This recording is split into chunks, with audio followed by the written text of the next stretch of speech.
you to imagine, I want you to imagine with me being in the admissions office, inside the admissions office decision room. And maybe there's a big conference table that's covered with papers and folders with colored tabs in them. The dean of admissions is sitting at one end of the table, and the people around the table are looking a bit worn down and tired and stressed, and they're drinking a little bit too much caffeine, and they're trying to make these decisions of these admission decisions, so who to admit and who to put on the wait list and who to deny admission to. And this case comes up, and then this is projected onto the screen or something very much like it. And I'm inviting you to wonder with me what would happen to this. What would happen in this case? So you see Chris, we're going to call the student Chris. This is case 18665 or something like that. And we can see, let's go in order. So on the left, you have sort of academic stuff. So he's has 4.47 GPA, ranked 4th. SAT is 1510, and the math is 800 and 710 verbal. And you can, so this student looks strong in quantitative analytical things, a bit stronger in math than in verbal, but not weak in verbal. And if you look at the APs, coming into the decision already has 5 APs under his belt. All of them are 4s and or 5s. And the 1-5 is in macroeconomics, so that suggests student has some kind of interest or ability in economics. And then this year is his senior year, is signed up for US government and politics and calculus and English language. So you also see that statistics there with a 4 in calculus. So the case seems to be growing stronger, that this is a quantitative student. And the intended major is economics or business related field. So that makes sense already, starting to make sense. It's painting a picture of what the student is like. So the student has passed the bar academically, given the grades, especially, and test scores. But of course, the student is not going to be admitted just because they're academically competitive. So we need to see something compelling in order to make this decision. So let's shift over to the extracurriculars. No. Sorry? Sorry. It's okay. So let's shift over to the extracurriculars, and it's time to see what the student is about. And let's see. So first, we have, there's, on the top here, there seems to be some focus on, there's debate and Olympics and digital assets, and then there's an internship at a bank. So there seems to be, this makes sense. The student has said that he's interested in econ or business related field, and his extracurriculars are supporting that. He's, sorry, I saw a question. He's fourth in his grade. He's 4th in 12th grade. And if we look at these other activities here, there's some leadership experience. He's the vice president of the debate club, captain of the varsity baseball team, and also has founded apparently this tutoring organization. So there's some interest in giving back, and also in being a leader. And in fact, there's these two are supporting that idea of leadership. And then there's a couple more activities here, NUN, and the percussion wind band, which shows some measure of creativity and maybe some international awareness going on here. So overall, this is an angular student rather than a well-rounded one. And there does seem to be some strong academics that are, and some in the intended major makes sense with the activities that have been presented. There's also some leadership experience. So what can you say it seems like you have a lot of information here, but while we can say some things about this case, 18665, I think is what we call it. Notice that we really need more context. We can't really make a decision without looking at the application essays and the letters of recommendations, that these basic statistics are just really not enough. And so the admissions officer that for Chris's geographic location in the room now is going to stand up and say in just a few sentences, give the case for Chris, why he should be admitted. And what is she going to say? Well, whatever it is, it's going to derive from those other application materials. And so those things, the application essays, the letters of recommendation, really need to tell a very coherent story. They need to tell a story around a theme. And that theme has to be what makes Chris special, what makes him him. It's the intersection of his personality and strengths. Why does it have to be that?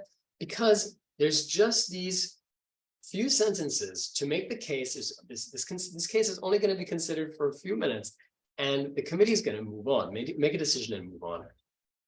And so the job here for the student, so if you're a student or if you're a parent, for your student, for your child, is to make that case as sharply and as strongly as possible to help the admissions officer in the room there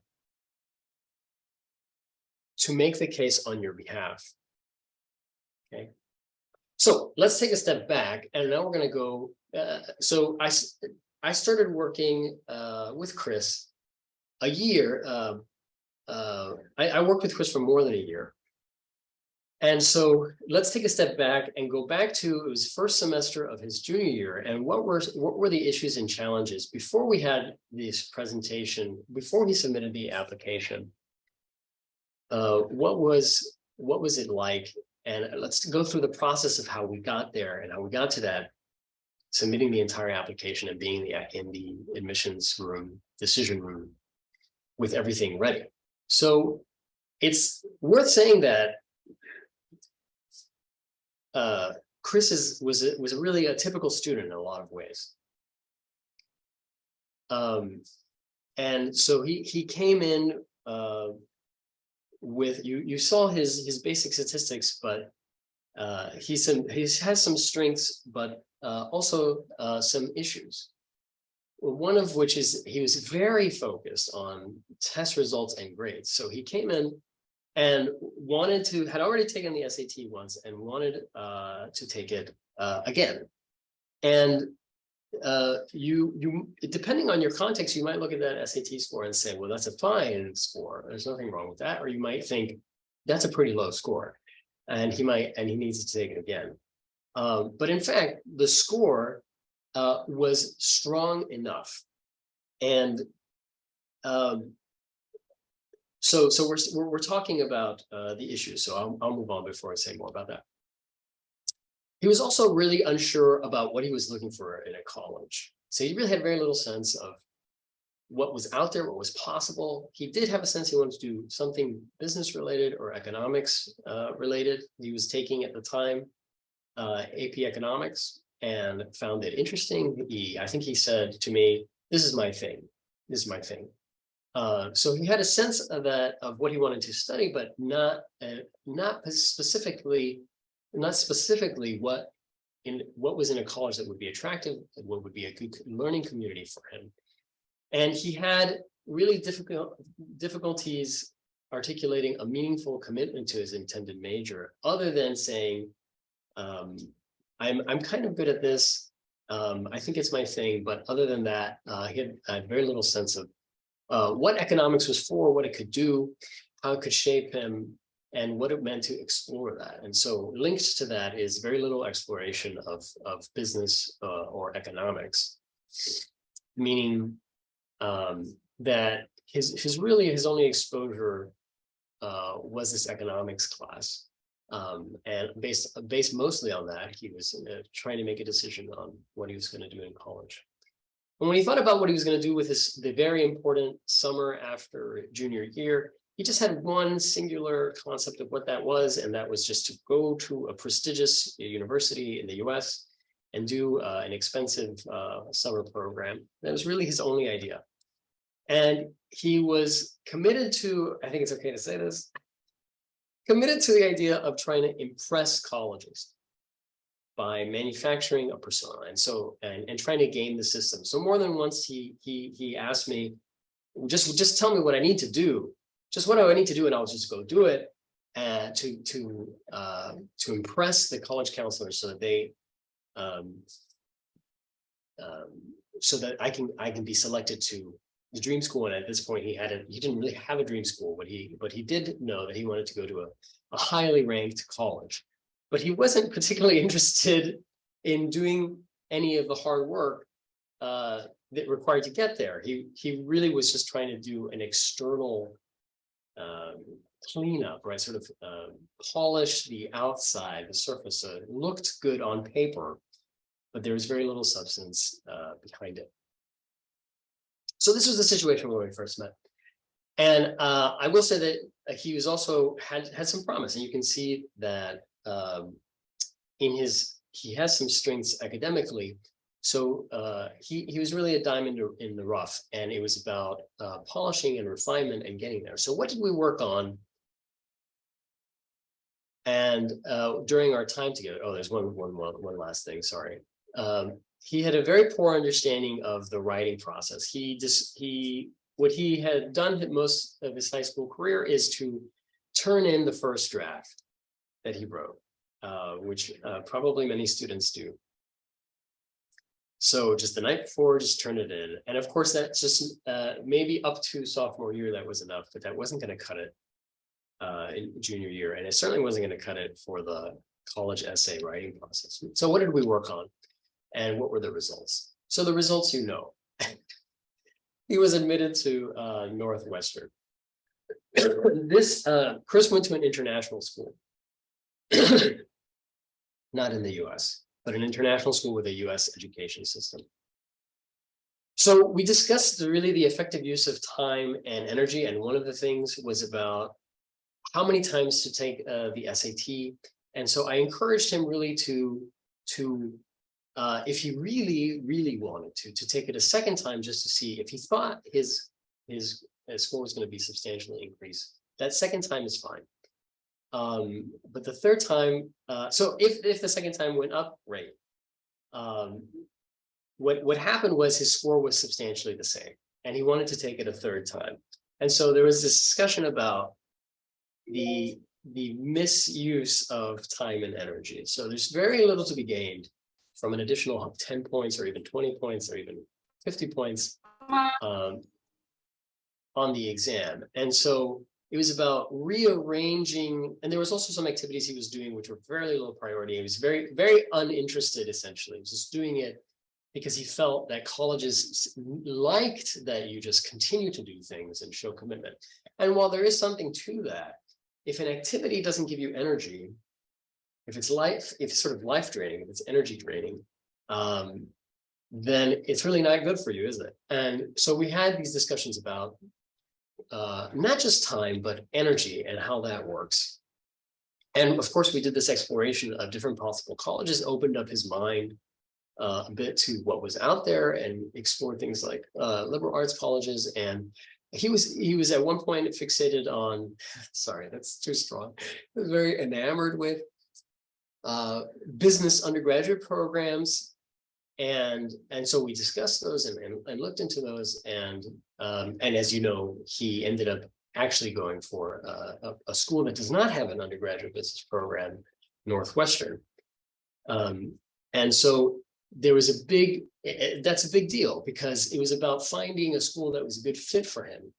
And one of the things that happened for him through our discussions and interactions and his reflection is a recognition that what he was really interested in was issues about poverty and inequality. And I think a big part of that had to do with his time in debate and being exposed to global issues and issues of development, and his becoming more interested in those things. And so there's a bit of a shift away from business undergraduate programs to econ programs. And so Northwestern has this emphasis on development and some excellent teachers and research being done there. And so through this exploration, he came to view Northwestern as his dream school.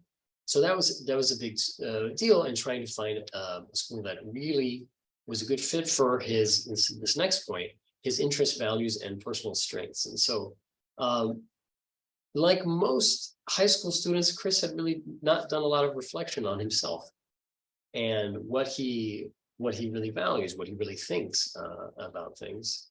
And so we had this kind of, this values discussion is a very important thing that I do with students, but also this sort of inventory of what do you bring to the table? What are you good at? What are you interested in?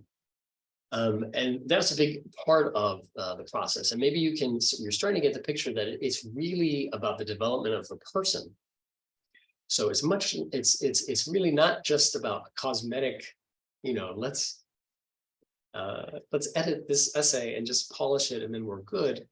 It's really a process that is more involved than that and it's deeper than that and has to do really about the transformation of the person, which then leads to a kind of application which is much, much stronger, but more importantly, leads to becoming a different sort of person, the better version of yourself. One of the things we did that I think really made a big difference he had already started reading outside of introductory materials. The AP Econ class, of course, is Econ 101, Econ 101, 102, and has a particular take on economics. And so I was able to help him. I have an undergraduate degree in economics, so that was partly the reason that I was able to help him. But I've helped students do research in all sorts of areas, communications and linguistics and engineering. So it's not limited to that. It just happened to be that there was a particularly good coinciding fit with Chris and I. So this outside reading, and I won't go into all the details, but that's where he began to develop bigger ideas of what the possibilities of economics was, and that's partly. And so he got interested in doing research, and he ended up doing research with a local university professor, and then that resulted in a published paper about digital assets and its roles in transforming poverty. And so that's this next point here is that we brainstormed and then decided on these sort of impact or passion projects that he might do. What's the better use of his time and energy? So rather than spending the time and money to prepare for yet another round of SAT testing, or staying in a club because you feel like you have to stay in it because colleges are interested in dedication over time. Rather than doing that, finding things that you're excited about, that you're interested, that you want to learn about. And so I already talked about the research on digital assets. The second bit here about tutoring, he had already been tutoring as a volunteer to underprivileged kids, but it transformed to this organization that he co-founded that took this to another level. And so that was a big deal in terms of trying to put his new thinking and his new his new vision into action. And the third thing was his internship at a bank, which sounded really exciting, and it actually turned out to be not that great, but it's okay. Not everything works out. But I think it was really valuable in terms of learning what he wasn't interested in. So that also had value. So what else did we do? Well, in order to address his issues with writing, we really realized that he had difficulties getting ideas on a page. So it took him a really long time to produce his personal statement. It took, meaning the initial draft of it, not the revision, which is normal to take a long time. And so it revealed some weaknesses in his writing process. And so we studied a bit about discussed and studied what the writing process is like, how it works. And that was super, super valuable in terms of helping with the college essay process, which, as you know, is a bear. It's a big deal. It takes a lot of time, takes weeks, some months, to get not just the personal statement, but all the supplemental statements out the door. And as a result, I think I can say, that he produced the best piece of writing of his life, not just in the personal statement, but also in the supplementals for Northwestern. So what's the takeaway? So of this whole discussion in this case study, what can you take? So like, okay, well, that's interesting. Dr. RJ, you've told us about this one case. What relevance does that have?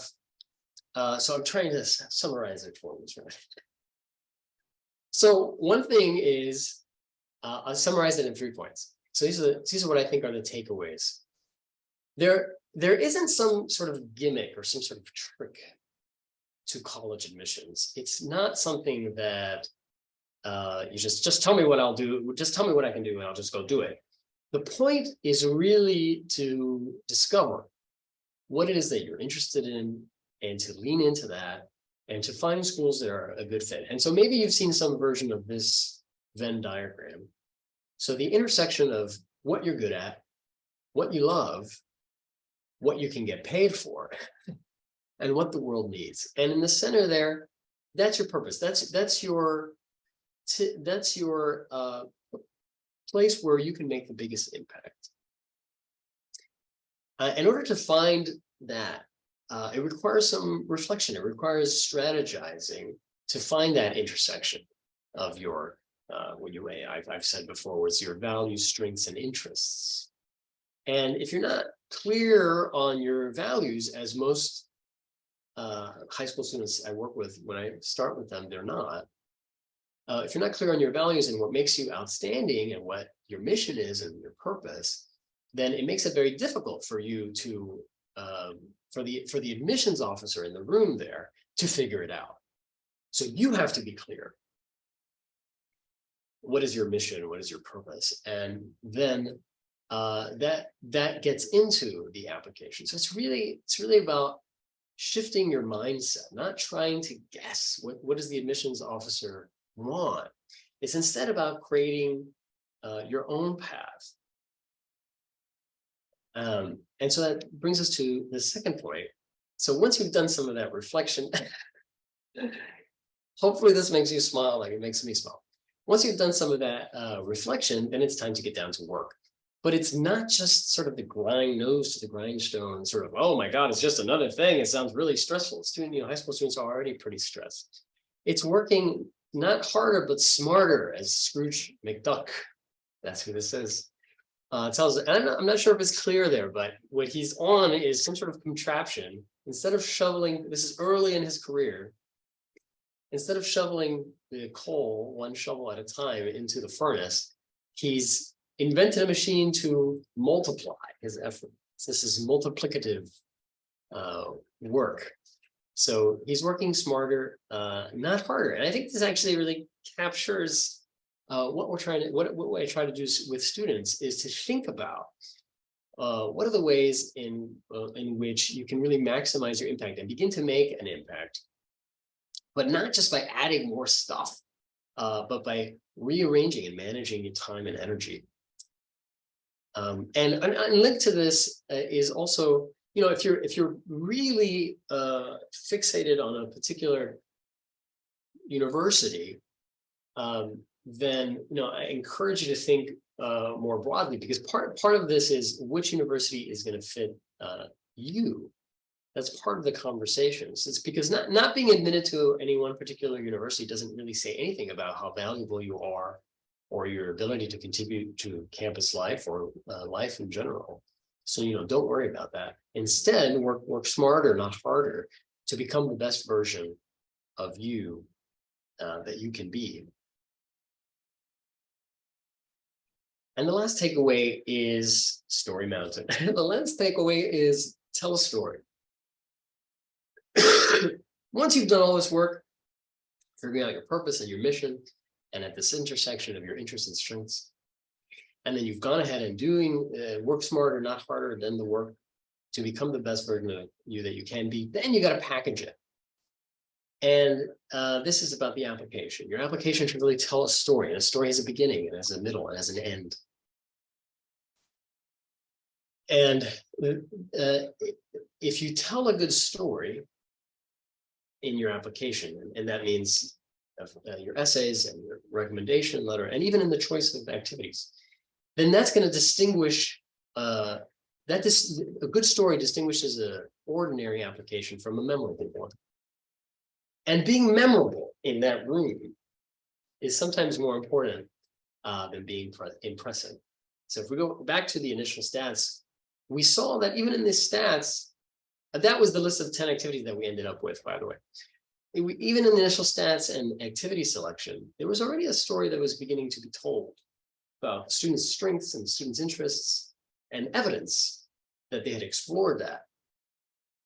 And so in a similar way, you need to make it clear who you are, yourself and your mission, and what your impact has been on your community.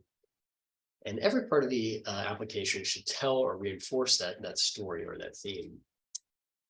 And if you can tell that story effectively, then it'll be memorable, and you'll help the admissions officer make that case for you. All right. That's really it. So here it is in a different form. So I think that the takeaways are: strategize and reflect on the intersection of your values, strengths, and interests. Don't set your heart on any one school or set of schools, but set your heart on making an impact in your community, in your world, and tell a story or have a theme. That's going to distinguish your application. Okay, so what I'm really excited about is to hear from you. And we have a Q&A period. And I'm going to hand it over, I think, to Bella. Hello. Okay, so 家长如果有问题，现在可以在这个问题这个环节 Q&A 环节可以提问，你可以举手，可以，然后我们给你开麦，可以问问题，或者是 Alex 你在吗？哎，你可以稍微把刚才那个 RJ 的重新再翻译一下，就是用中文，这样子可能有些家长不一定能听得完全懂，稍微翻译一下，然后我们再来提问题，这样子，你看行吗？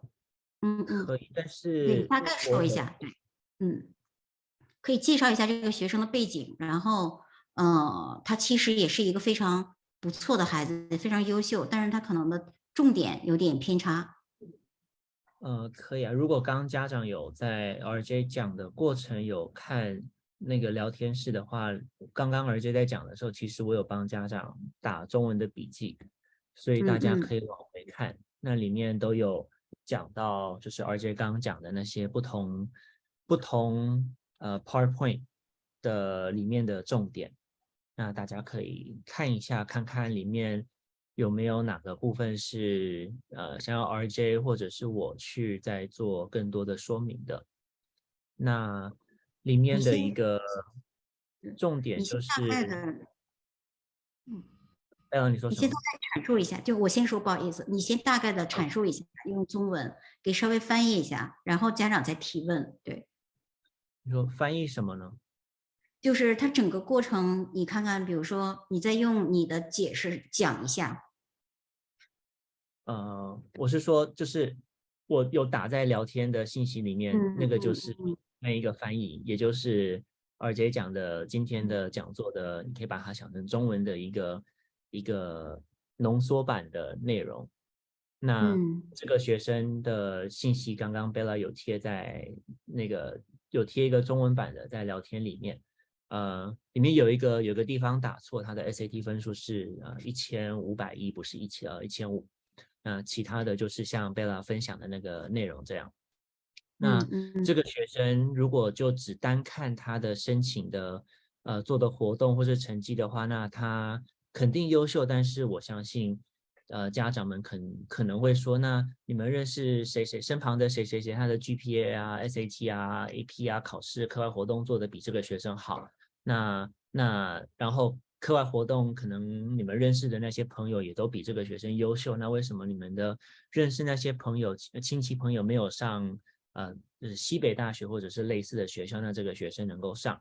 那这个其实也就是今天的重点，让大家知道说Chris 他就是在活动在成绩上面他是一个还算蛮典型的学生，他并不是一个就是单看活动单看成绩就觉得哇那他肯定会被西北大学录取的这样的学生。那Chris 在最一开始在去年年初的时候，也就是 Chris 11年级准备进入下学期的时候，当时 Chris 跟RJ 开始合作，然后RJ 就了解了 Chris 之后，就觉得 Chris 是一个很典型的一个Asian student， 然后他在不管是升学的观念上，或者是他过去90、11年级这段时间做的事情，其实方向是并不正确的，所以 RJ 在接下来的这1年多的时间，就是把 Chris 的这个方向把它导正，然后让他能够在这有限的时间之内去能够把他做的东西能够最大化。所以包含让 Chris 知道说大学在意的并不是只是他表面上做的这些活动，而是他在活动背后的那些意义，就是他为什么要参加这些活动，他为什么要申请西北大学，为什么想要读商或者是经济系的这些科目，然后他未来的方向目标这些东西，这些其实是大学更在意的，也就是我刚刚在那个文字里面有讲到，大学要的是学生的独特的那个样貌，或者是他的特色，或者是他是比较有温度的地方。那这个特色不是说他活动要做的跟别人不一样，不是说不是说没有学生做这个经济学的比赛或者是经济学的科学研究之类的，也不是说那你自己去发明一个没有历史以往没有人做过的活动，那这个就叫做独特。这个独特其实是比较像是内心的独特，就是Chris 他就是为什么他想要往这个往这个经济学的方向走，他自己对自己的一些期待、一些方向，这些东西就是顾问在跟学生辅导的过程当中，要把学生的内心的这个想法，他的个性把它挖掘出来，然后把他最好的那一个比较软性的、软实力的那一面，那个 personality 的部分，把它呈现出来给大学看到。那有些像在最一开始 Chris 有一个盲点，就是觉得说想要 RJ 就直接跟他讲大学要什么，那他就直接做就好。那所以 RJ 在最一开始也跟 Chris 解释了说大学为什么这个不是大学的想要的做法，然后让让 Chris 在这个过程当中能够是有他自己一个独特的一个人生的道路，以及他为什么要去读西北大学。那当然最后这个故事也有感动到都到西北大学，所以西北大学也有录取了他。虽然在客观的这些条件上面来讲，你可能会觉得他没有像其他被西北大学学生其他被拒绝的学生一样的好。对，所以最后的那一个重点就是大学要的不是只是一个活动清单，你做了什么东西，而是一个学生在高中的一个人生故事。然后他就像是在讲故事，像是在演讲，像是在拍电影，要有一个很精彩的一个剧本一样。那这个剧本分享给大学的时候，让大学对这个学生有记忆点。那这个记忆点是什么？首先肯定不会是考试、比赛、科研、实习、义工这个然后再加个什么乐器、艺术方面的，这个讲了，大家可能也可以想到身边大部分的人都是在做这些事情，那这个东西肯定就没有什么记忆点了。但是如果是让顾问去比较细的去了解这个学生的状态，然后让这个学生的特色能够发挥出来的话，在透过他的活动，透过他的文书，透过他的面试的环节能够呈现出来的话呢，在申请表上就会跟其他学生与众不同，也会能够被大学注意到。好，然后 RJ, do you want to take the question that Na just asked? So Na asked, I think she's referring to students who, seniors who have already applied. I think this year end means last year. So the student has already applied, and all the application and forms are submitted. But in January, the student received an award for something. So how can students update colleges about this new award? Yeah, that's a great question. No, yeah, thanks. So most colleges have a system in place for you to do that. So you can write, it really depends on the college. So you got to make sure to do exactly what they ask and no more and no less. So essentially it's about writing an update letter where you say, this has occurred, and I want to inform you because I believe it adds to the application. And usually that letter, it's usually an email, but they might have a form. So check with the college. But the point is that the content should really be focused on what's the update, and not a rehashing of the application materials. So tell them what's new. It's totally appropriate to say it's a new award, and I was hoping you would consider this. So the letter should start something like, thank you for continuing to be interested in my application, and I want to inform you that there's an update, and this is what it is. Thank you again. So this is the kind of process. But some colleges are very strict on exactly what they want, and so I would check with the school to make sure that you're within the policies. I happen to know that Penn is really adamant about do not say anything but what the content of the update is. So they warn you against that. So that tells you something. Yeah, I think I see your question. If you apply to 10 colleges, do I have to email them all individually? What I would do is draft the message that you want to say. And then, yes, you do have to check individually with the schools how their process is, because you don't want to violate their norms. You want to make it as easy as possible for that update to get into your student's file, for the student's file. So unfortunately, there's not... The time saver is you just write the message once, and then you just adapt it to either it's in an email or it's a form.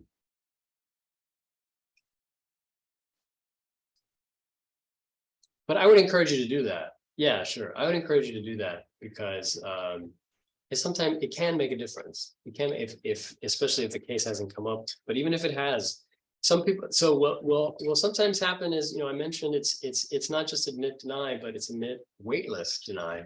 Some students will be put on the wait list, and that might make a difference. That might be the thing that tips the scales. And it's really out of your control what it is that's going to tip the scale. But you want to try to make your case as strong as possible.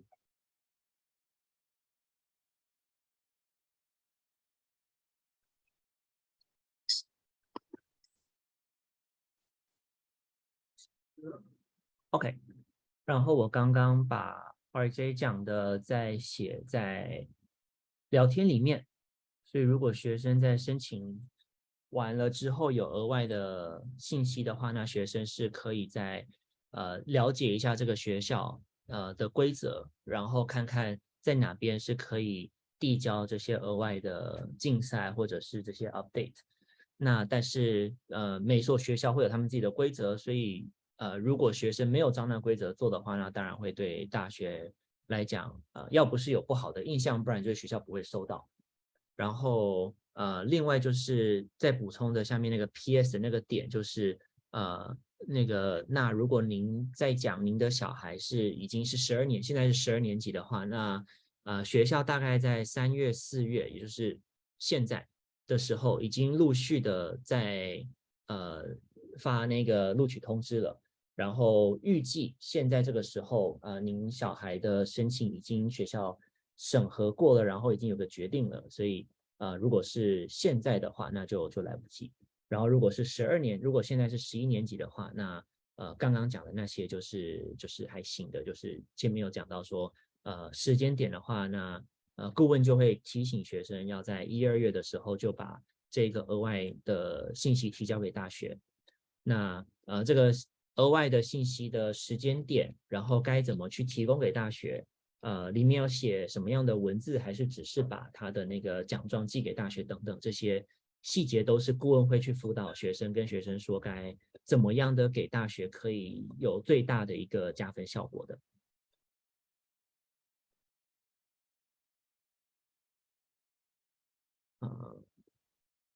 Okay. RJ, here's another question.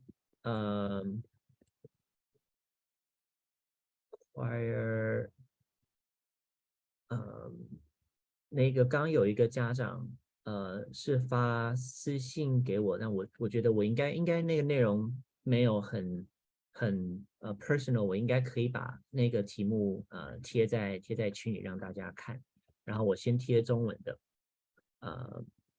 然后OK 很多问题，第一个是So RJ, first question from the question I pasted is, do most schools require an interview? And what kind of application can stand out for the student? I guess we can take it one at a time because there are a lot of different questions. So you can answer those and I'll continue with the other questions. Sure. Okay. So I'll answer the question about interviews first. Do most colleges require an interview? Really, only the colleges that have the resources to offer an interview will do an interview. Most colleges will offer you an interview in the sense of there's different types of interviews.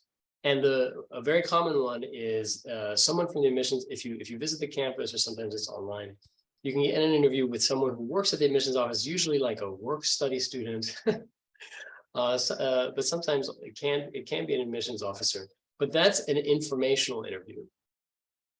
So essentially where you get to ask some questions, but that won't be included as a consideration in your application. So that is it's the more common and the less valuable kind of interview for you.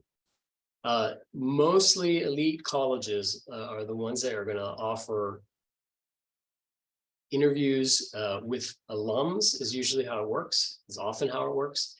And those interviews at the end of the process, usually about an hour, you meet in person or you meet online with an alum. It doesn't have to be recent. They try to match you with somebody who's in your same area of interest, certainly in your same geographic area. And that there's a report that's generated and that becomes part of your file. And so that's a very valuable interview. So I would say that most people would benefit from an interview. In the case in which you present well, there's some cases in which if you're nervous around strangers, if you are not particularly good at articulating your own case, then maybe it may hurt you. But I think most people with a little bit of coaching, most people will actually benefit from an interview. So you want to be careful for what kind of interview it is. And there are interviews that are extremely valuable.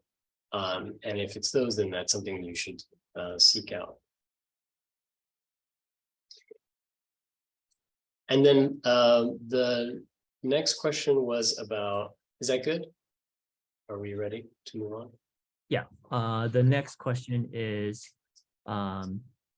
for students who are currently in 11th grade, what kind of advice do you have for them, including how do they prepare for essays, how do they prepare to apply to these colleges, and how can they understand these colleges better?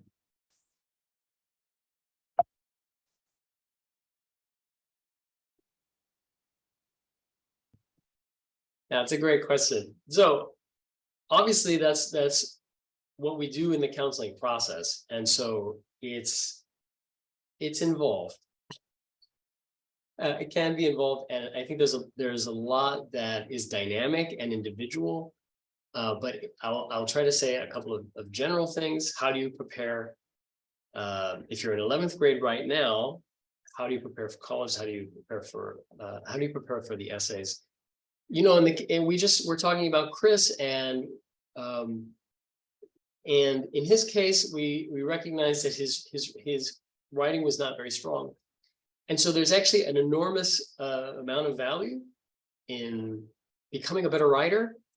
And it might mean taking a writing class online or at a local college for a few weeks to improve your writing.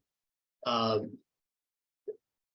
there's also this part of personal exploration. So if you haven't been doing so, to do some journaling, do some reflection way before you get to, you know, I say, so we're sitting in March. So now's a great time to do this, is to think about, don't look at the essay prompts.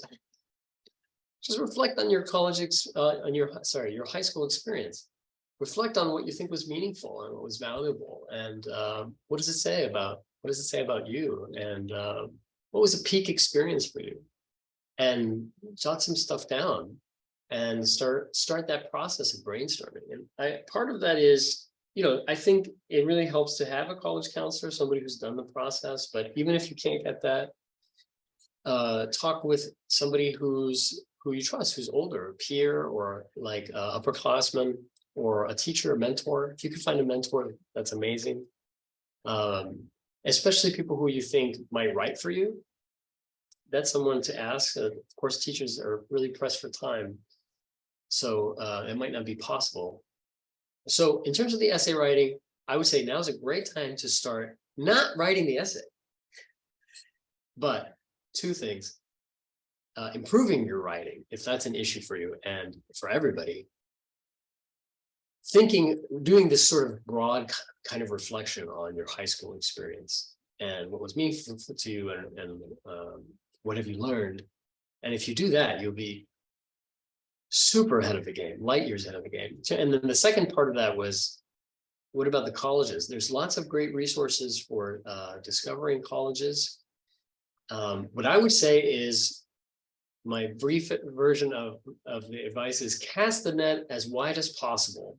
You know, I think there's a tendency to be like, I heard about the school because, you know, a senior this year just went to that school, or my older sibling went to that school. And that's a great place to start, you know, and those schools will come on your radar. And it should be said, there are 4,000 colleges and universities, 4-year granting institutions in the United States. That's a gigantic number. And it's really essentially impossible to get to know them all. And so you're trying to get a sense of what is out there. And there's the FISC College Guide. There's online websites that'll get you think. But what I would encourage is to think beyond just the college rankings lists. Those lists, or alternatively, sorry, just to finish what I was saying, because those lists are very sensitive to the issues that are being ranked. So think broader than that. Think about other categories that you might be interested in. But sounds like you might be a good candidate for college counseling. Okay, we'll call it.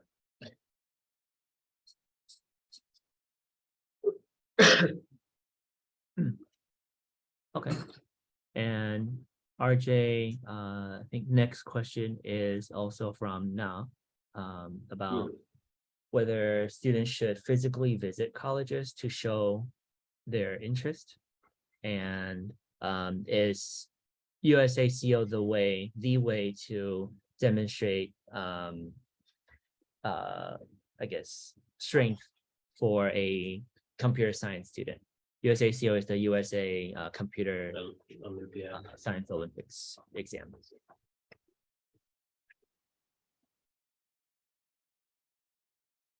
Yeah, I'll do that first question about college visits. Should you visit college campuses? Absolutely, you should. If you can, if there's a college close by, if it's convenient, or take if you're on a break, take a trip if you can, as time and resources permit, just to see what the campus is like. The best time to visit is when the problem with breaks, of course, is that students are not there.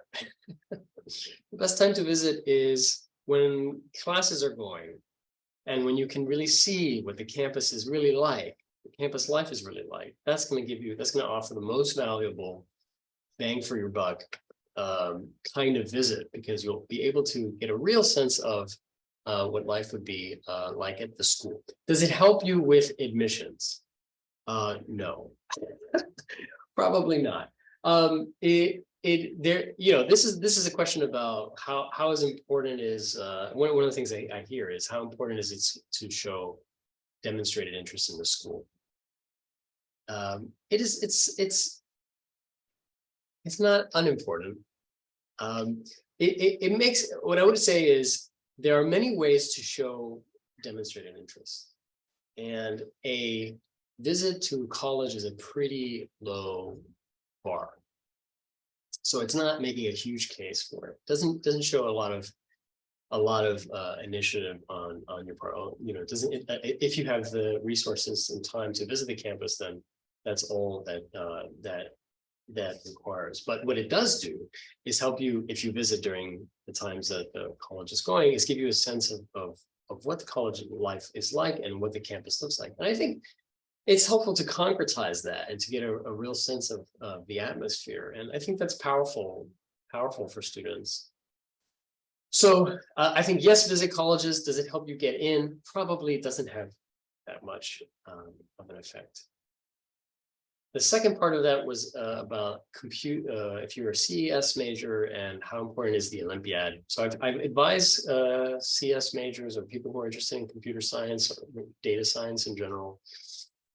And what, as we were talking about before, we were talking about fit and finding your own strengths and interests and values. And this is one way to show that, to demonstrate that you're serious about it. Is it the only way? No, it's not the only way to show, and it's certainly not the way. I think that there are lots of not just competitions, but lots of activities, and maybe more importantly, you can think about how to express your particular interest in computer science. And so maybe that involves learning additional computer languages. Maybe that involves starting a club that does programming.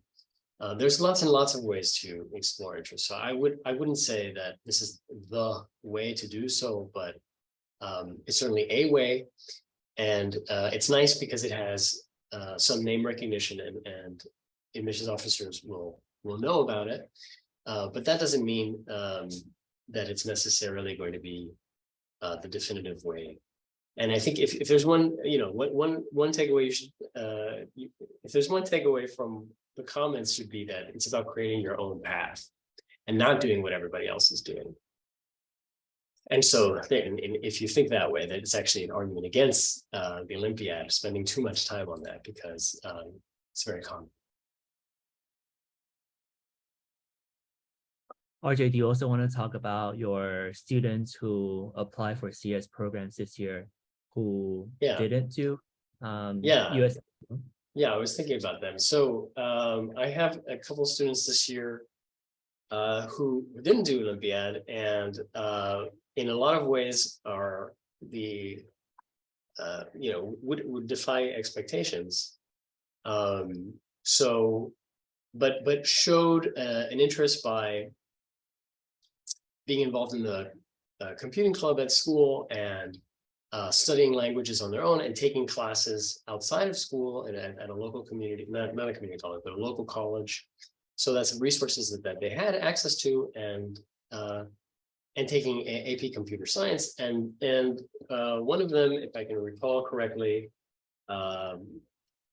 he's already been admitted to a number of schools, Michigan State, and University of Pittsburgh, I believe. So these are like a few others. These are quite good computer science programs. Certainly top 30, 40 computer science programs in the country. So you don't need to do the Olympiad. There's no one thing that is the absolute essential activity. You can be successful. There are many ways to be successful in this process. So that's the good news. Yeah, I think that's there's really good news. Hopefully you're as optimistic as I am.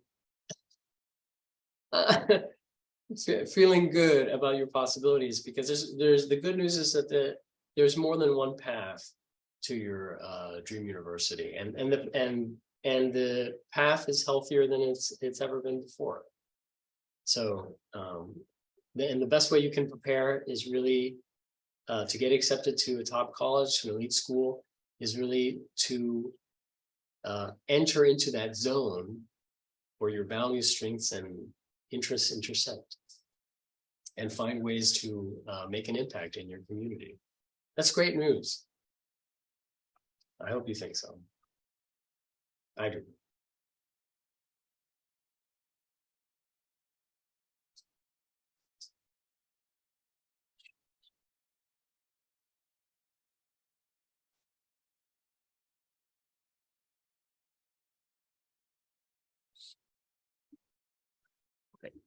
And then RJ, there's another private message question about summer activities. And the two options, I'll paste the questions. I think it's also okay for me to share without personal information.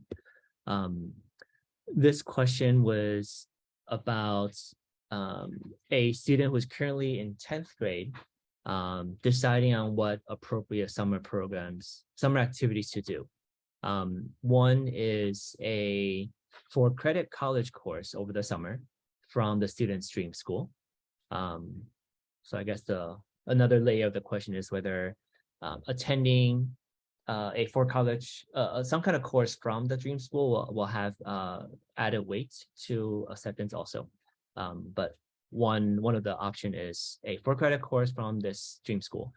And the second one is to go to a company to do an internship for something that's related to the student's major.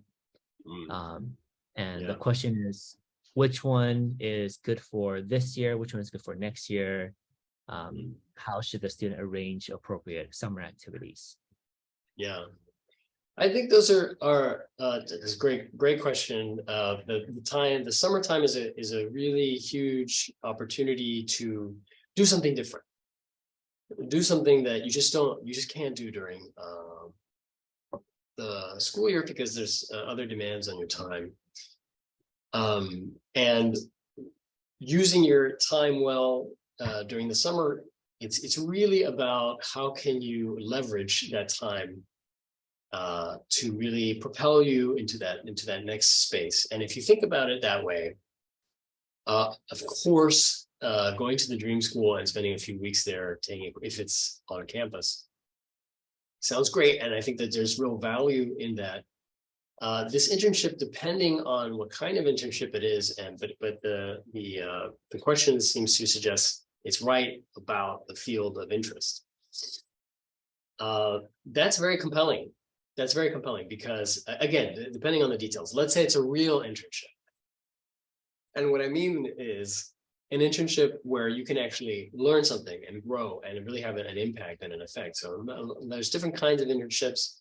And for example, I was just talking about Chris had this internship and he lined up, and we both thought it would be good. And then when he actually went to do it, it turned out that it was mostly just had him sit in a room with the other interns and just talked at him.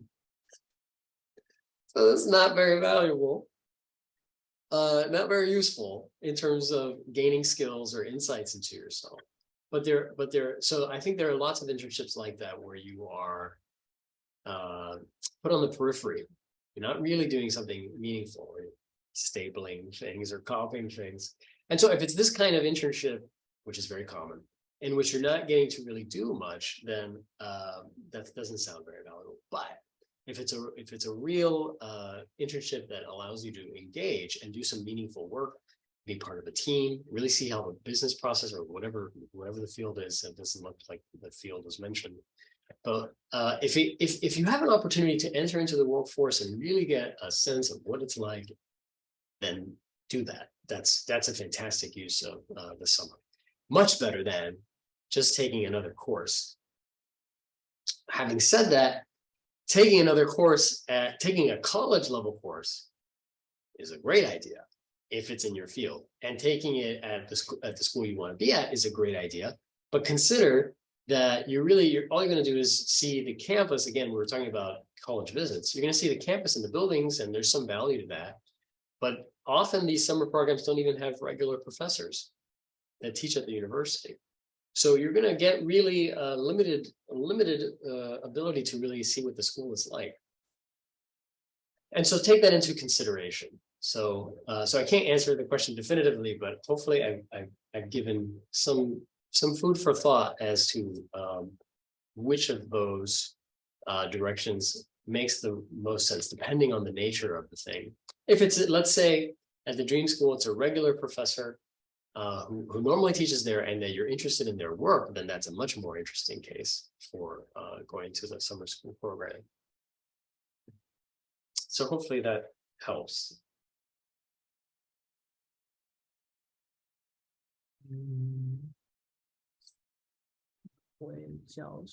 Give me like a couple seconds to no write matter. the notes. Yeah, I was speaking fast. Sorry. 教授还是学家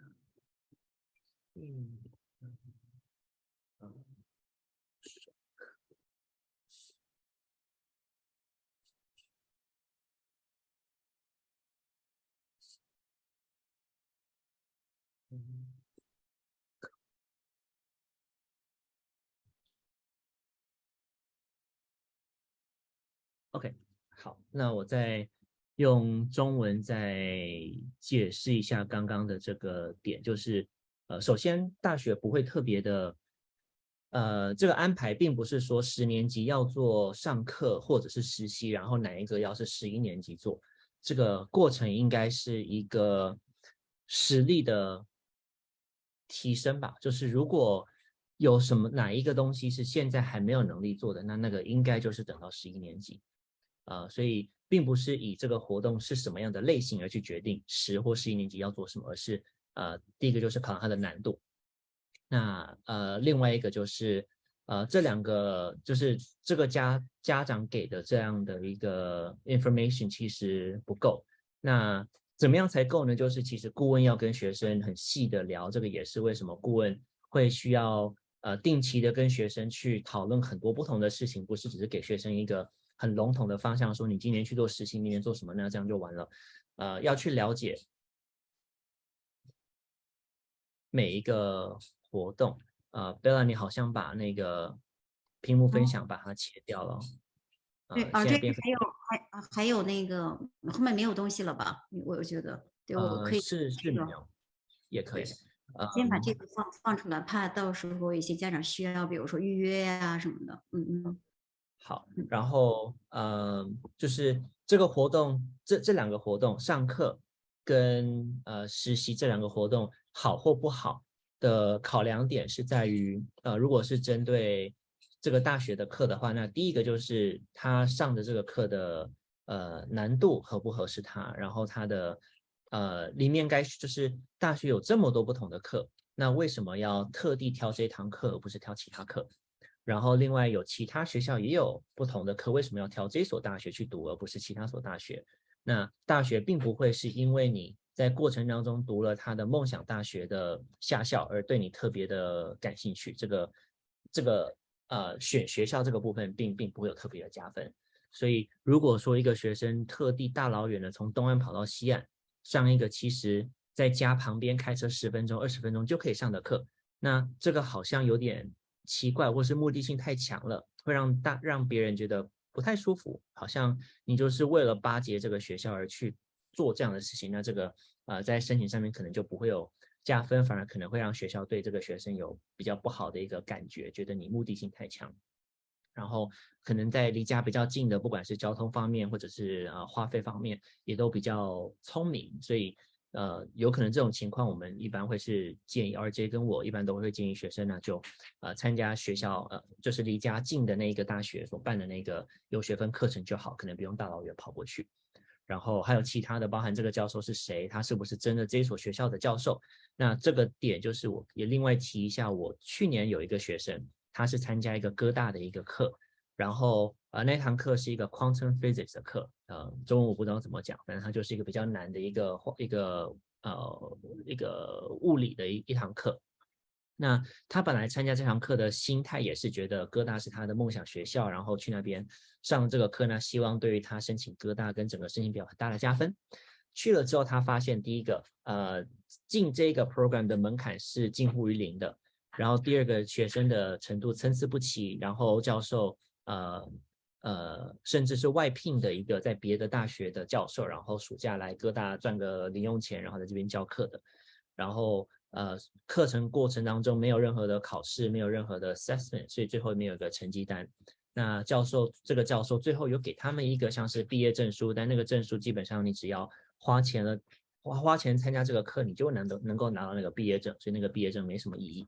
然后这个教授有帮每个学生写一个推荐信，那这个也是一个盲点，很多人认为这种大学的 summer program 的推荐信有很大的加分作用，但是我这个学生他一个血淋淋的例子，就是他看了这个推荐信，他自己也知道这个读起来内容是很水的，就是他说这个基本上很短的，就是先介绍这个课在教什么，那这个每个人都一样，下一段就是写这个学生很聪明，然后很努力，然后觉得能够进大学，这样的一些内容。那这样的就是这种很水的推荐信，其实对于升学是没有任何帮助的。有帮助的会是一个教授或者是学校老师真的很认识这个学生，可能认识1年2年甚至3年以上，不太是认识个2周3周就能够帮学生真的认识学生，帮学生写一个推荐信。那所以这个学生就是后来拿到这个推荐信，他也觉得很就是没有办法递给大学。那这个整体来讲就是一个浪费钱又浪费时间的一个活动。所以类似这样的东西，就是学生要注意。那另外讲实习的部分，实习就是其实在有些如果家长还没有认识我的话，那我的一个背景介绍就是我会帮申请哈佛大学的学生做面试。那尤其是亚洲的学生，如果学生跟我讲他在做科学研究，大学的科学研究，或者是在企业做实习的话，那这个对我来讲都是一个警讯，一个 red flag， 因为我的直觉就是一个正常的99.9%的高中生不太有那个能力，在一个大学的环境，硕士班、博士班的环境，或者是企业的环境里面，真的能够做出什么样的一个贡献，所以我就会去了解。说那你怎么在高中你刚上完了比如说 AP 的 Computer Science 你就能够到这个大企业，比如说 Amazon 好了，就能够得到这个 Amazon 的实习机会呢？我会想要了解他得到这个机会背后的原因。那如果他跟我讲是有顾问牵线啊，或者是有机构可能帮他安排，那这个听起来可能你们听起来也会觉得这个并不是一个很就是值得讲出来或者讲出来会加分的东西。那你不讲学校去整体的评估学生的高中做的活动，那学校看到的就是你只有上过 AP 的 Computer Science， 课外也没有做什么特别厉害的 project， 你就能够得到这个大企业的这个实习机会。这个当中的这个断层，这个缺陷是会让大学很直接的起疑的。所以我会注意就是这个机会怎么得到的。那如果学生真的靠实力稳扎稳打的能够去应征到这个internship 的话，那个当然是另当别论，这个是优秀的学生。然后第二个就是刚刚RJ 有讲到，就是学生在那边到底在做什么东西，是打杂类的，就是可能帮忙发邮件啊，然后帮忙打印一些东西，帮忙翻译，这种简单的可能跟专业知识没有相关的。还是真的去那一个 CS 的公司是能够做一些他们参与他们的一个 project， 甚至是一个长期的 project 的。那这个其实我也可以稍微提一下我自己的经历，就是我在高中的我在大学哈佛大学读 computer science， 然后大3升大4的暑假，我到了台湾的一个科技公司去做实习，然后我去那边呢是一个8周的实习。那我去那边第一天，我觉得，我是哈佛大学的，又读 computer science， 那我应该就是能够做一点什么东西。但是第一天我就被打回现实了，因为我发现我其实即使是哈佛大学，即使那边主修 computer science， 我会的东西远不及他们在做的东西，而且甚至我只能在那边8周，那他们的一个真正的一个专案可能都是半年、1年甚至更长的，所以我当然不能做任何事情，所以我去那边那个时间其实也就浪费了。然后最后我在找工作，我在里面做的内容都不太是能够写在我的履历表上的。那用相同的概念拿到高中生的身上，如果一个高中生具备很厉害的能力，是能够在短期的这个暑假能够真的做出一个 project 的话，那甚至这个 project 是能够帮公司赚钱的，那这个另当别论，这个很值得去做，赶快去做。你要做2个暑假也都行。但是如果学生在那边做的产出是很有限的，就是他的贡献是很有限的，那这个会让大学一样会是一个 red flag， 会觉得说，那你在那边你明明可以自己去写一个游戏，你可以自己去上一个课去精进自己能力，像刚刚儿子有讲到，学生可以利用暑假去自学一个新的编程的语言，或者是可以自己写一个网站、写一个 app 等等，这些东西都是学生可以去做的事情。那我刚刚讲那些可能产出的价值跟意义都会比较大，可能是学生很在意一件事情而去做。那如果是做这种义工实习的活动，但是最后做出来是一个不怎么样的一个内容的话，那学生也没有办法把这个东西写在他的申请表上，就是一个很水很空洞的一个活动。那这个一样，对于大学来讲会是一个感觉是一个很遗憾的一个浪费时间的活动。所以这样的东西就是值不值得去做，这个其实在顾问的辅导里面就是一个很重要的一个点。它很多东西并不是一两分钟就能够给学生家长一个建议，不是我们在卖关子，而是这些东西确实是顾问要很了解学生的每一个样貌，然后他的优劣势，他编程，那他喜欢哪方面的编程，他想要做什么东西，然后考量到他不同的 option 1、2、3、4、5。然后当中去挑出一个最适合学生能够帮他加最多分的，这个整个过程是要做到好的话，其实是挺耗时间的。所以这个过程是我们顾问会跟学生以及当时 Chris 跟 RJ 有经过的一个流程。也因为有做这样的流程 ，Chris 最后没有去做他的那个暑假的实习那个实习也是透过爸爸的关系得到的一个实习的机会，但在里面他并不能做做出什么事情来，所以最后他们就没有做。这样的安排是就是有顾问的安排，我觉得会是蛮有帮助的。这样，Okay, so RJ, you're still there, right? I'm here, so I need to go by around 10. Okay, sure. So do you want to take one more question and then I Sure. can take the other ones? Sure. Sure. So I guess the last one from Na is how many recommendation letters do students need? Yeah, that's good to pay attention to. So the usual number is 2. Sometimes the school will allow 3. The important thing is to not submit more than what is asked for. So because it's up to 3, I think that it's a good idea to cultivate the kinds of relationships early on, if you have time, with people who might write for you. There's a whole etiquette and art to asking for a letter of recommendation. But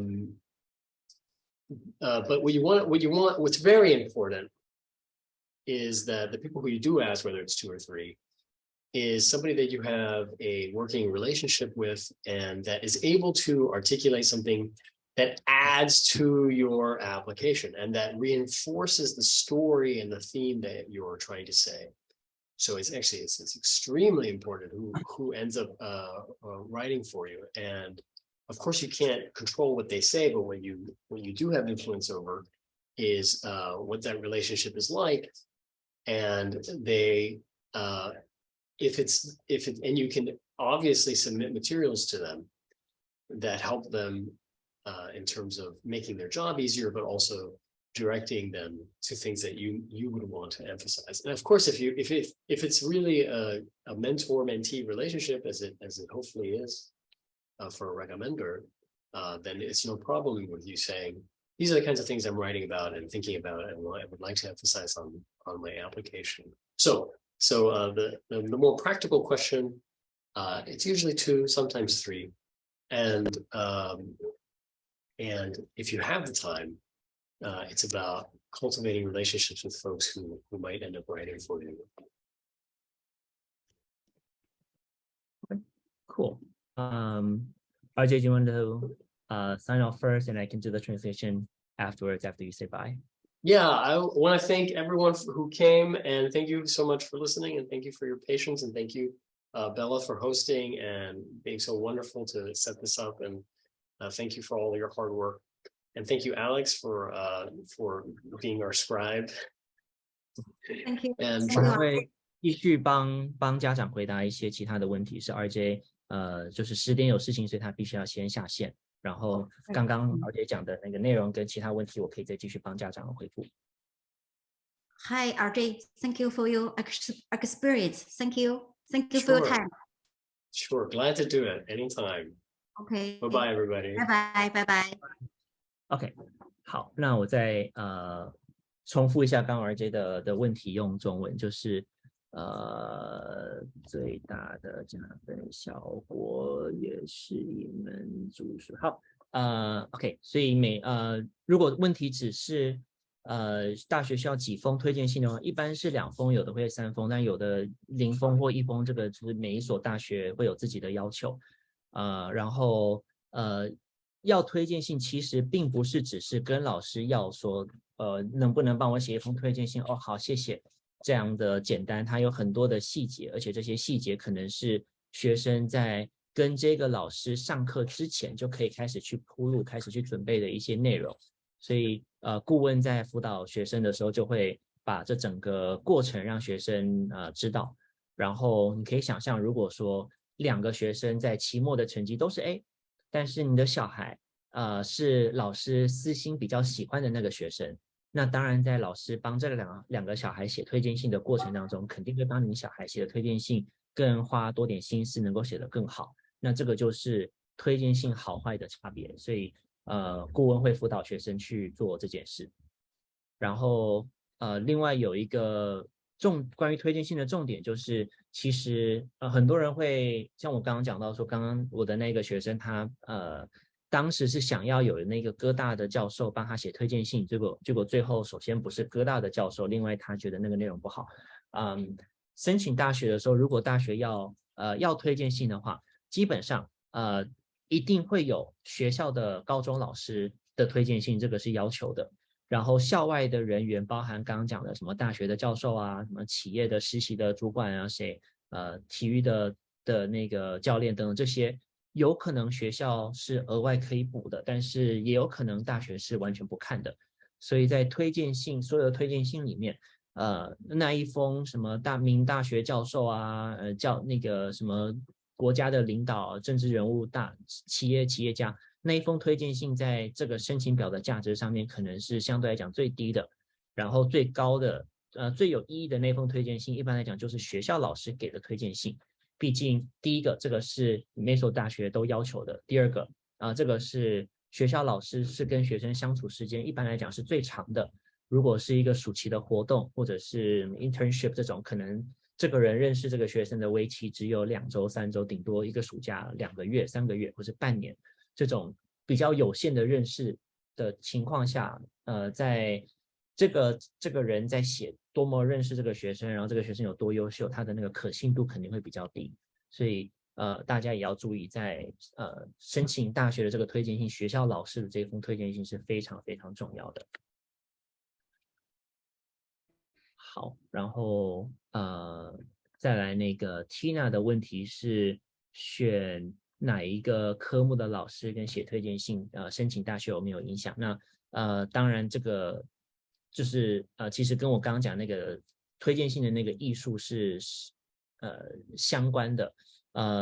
首先有一些学校也会规定要什么样的老师写推荐信，所以有的可能会说一个文科一个理科，有的可能会说一定要有一个理科，但是另外一个都可以等等。那这个就是依照学校的规定去给合适的推荐信。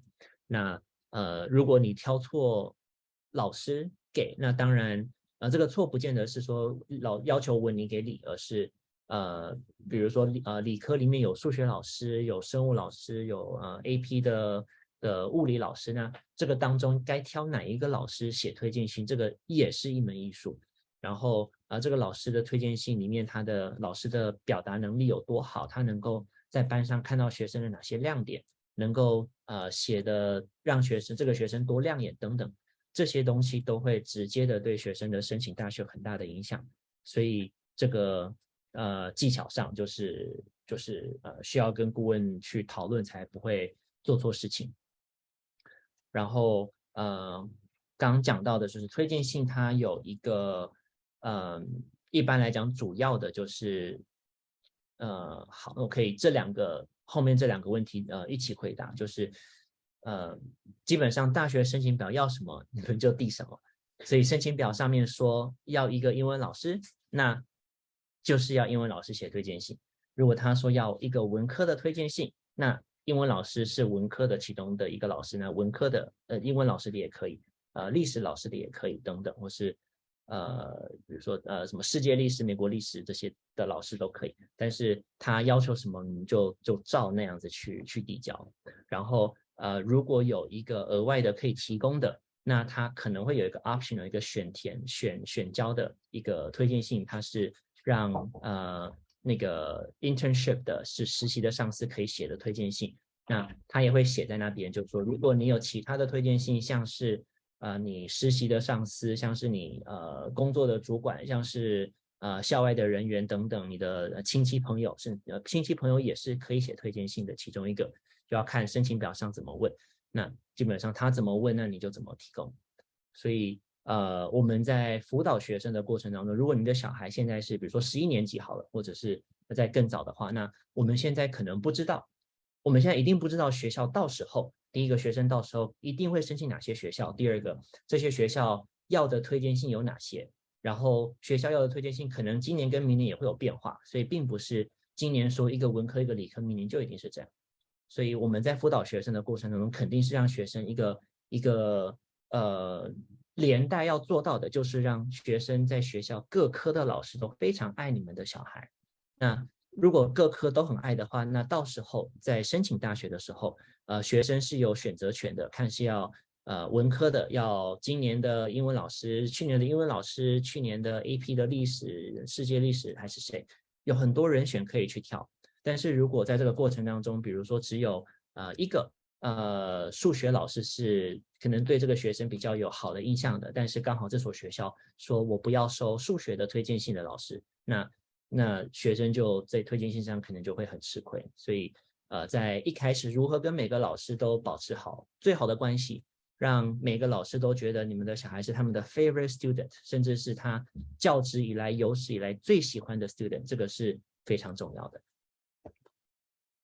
对，就是说很多孩子可能在最后这个阶段才考虑到我去跟老师搞好关系，为了推荐信，实际上这是不对的。你应该就是进入到学校或者8、9年级、9年级的时候，你就可能要跟每个老师去搞好关系，而是要从思想上去尊重他们，而且要在很多课堂的表现上，你要表现出你自己独特的一些魅力。比如说老师遇到了什么问题，正好这个时候，比如说一个投影仪坏了，或者是说一个什么器械坏了，那么需要你去支持帮助的时候，你可以一起去告诉同学们，我们一起来帮助老师或怎么样，这样老师肯定会心里会对你产生一个非常好的一个印象。OK， 他是一个非常就是愿意分享，而且很有组织能力，很愿意帮助大家的这么一个学生，而不是说在最后一个阶段你去找老师要推荐信，老师就一定要给你写得很好。如果是说前面的学生，他肯定是发自内心的去告诉很多招生官这个孩子的独特的魅力。那么对，因为我们有的时候在看很多推荐信的时候，它并不是上面并没有写这个孩子的成绩是什么，而是在你的这个 GPA 上去看到的。推荐信一定是在展示他在学校的所有的一些能力，或者是说他的作用，或者是说他是不是有 leadership， 或者是不是比较 charming， 或者是不是愿意分享、愿意帮助老师或同学的人，一定是这样子的。然后刚最后的那个问题来自 in 的，就是推荐信能不能来自10年级的老师，应该是可以吧？就是还是回到我刚刚讲的，要看还有那个那的问题，就是推荐信不管它是不是在这个 Common App 的申请表上，它都是每个学校不同的，所以要看那个学校的需求是什么，然后去提供相对应的文件。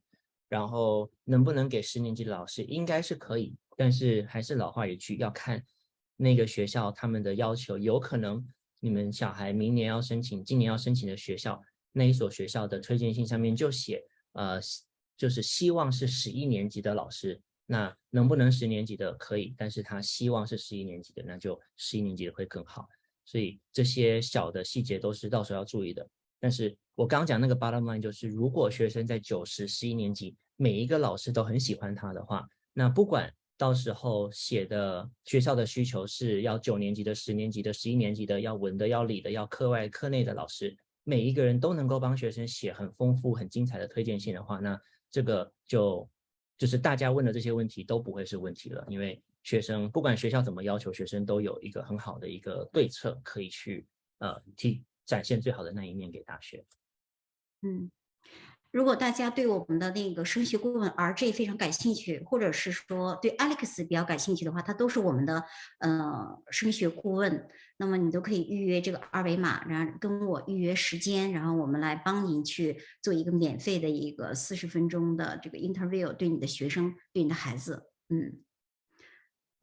其实呢，现在感觉很多家长对于升学都有非常非常多的误区，都是按照自己的模式去培养孩子。实际上这就造成了是因为我们亚裔的孩子本身非常优秀，或者是功课很好，但是呢，往往就是跟这些常青藤的学校失之交臂，或者是说就是没有产生这种连接。那就是因为你在申请的过程中和你在准备的过程中有很多很多的误区。如果你想要跟我们的顾问做进一步的一个talk， 你就可以跟我们来加这个2维码呀，扫这个2维码或者加我的微信，都是可以跟我们的顾问做一个40分钟的一个免费的一个interview 的。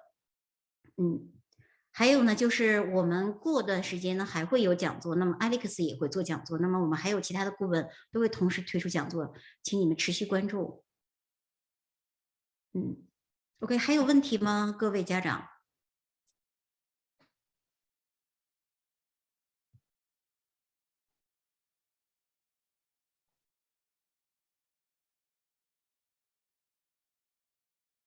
今年我们有一些学生，被像宾夕法尼亚大学录取，还有的学生被康奈尔大学、Cornell大学都录取。那么这些学生实际上身上除了成绩好，还有非常多的这种社会活动的体现。那么这个社会活动到底如何体现？应该在什么时候开始准备？我们这些顾问都会有很多的方法。现在我们公司现在签约的学生，有的最早的从6年级就开始跟着这些顾问了。有美国的这些孩子，初中就可以开始规划他的 academic 呀、社会活动啊的时间呀，是这样子。所以呢，就是说，如果是说你们想要对这些问题都有想了解的话，可以跟我们来咨询。OK， 如果是说大家没有问题，我们今天活动就到此为止了，我们今天就结束了。谢谢你们的时间，谢谢你们的观看。拜拜。拜拜。拜拜。